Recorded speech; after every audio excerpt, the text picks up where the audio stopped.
Hi guys, last షాట్లో నేను baking stall గురించి చెప్తా అన్నా కదా. నేను స్టాల్ పెట్టుకుంది అయితే ఒక స్కూల్లో. వాళ్ళని ఎలా అప్రోచ్ అయ్యాను అంటే, ఈవెన్ మీరైనా సరే మీ దగ్గర ఏరియాస్లో స్కూల్స్ ఏమున్నాయో చూడండి, ఆర్ఎల్స్ అప్కమింగ్ ఈవెంట్స్ ఏమైనా ఉన్నాయేమో చూడండి. నేను కూడా ఈవెన్ అలానే అప్రోచ్ అయ్యాను. ఐటమ్స్ విషయానికి వస్తే నేను పీపుల్ కౌంట్ బట్టి ఐటమ్స్ని ప్రిపేర్ చేసుకున్నాను. నేను వెళ్ళే ఈవెంట్లో 500 to 600 పీపుల్ వస్తారని చెప్పారు. సో నేను అలానే ప్లాన్ చేసుకున్నా.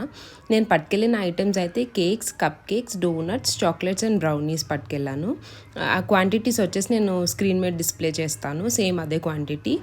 అండ్ నెక్స్ట్ పాయింట్ ఏంటంటే, కొన్ని అట్రాక్టివ్ డెకోర్ పీసెస్ని మీ టేబుల్ మీద పెట్టుకోండి, like cup cake stands, attractive trace ఇలా పెట్టుకోండి. And next main important thing, showcase your brand. నేను పైన ఎలా హ్యాంగ్ చేశాను, హోమ్ బేక్స్ బై పూజిత అనేసి, అలా అయినా చేసుకోవచ్చు క్రాఫ్ట్తో, లేదంటే ఒక బ్లాక్ బోర్డ్ మీద అయినా మీ బ్రాండ్ మీరు షోకేస్ చేసుకోవచ్చు. ఐ హోప్ నేను అన్ని పాయింట్స్ కవర్ చేశానే అనుకుంటున్నాను. ఇంకా ఏమైనా డౌట్స్ ఉంటే కమెంట్ సెషన్లో కమెంట్ చేయండి. I'm happy to give you reply. Thank you so much.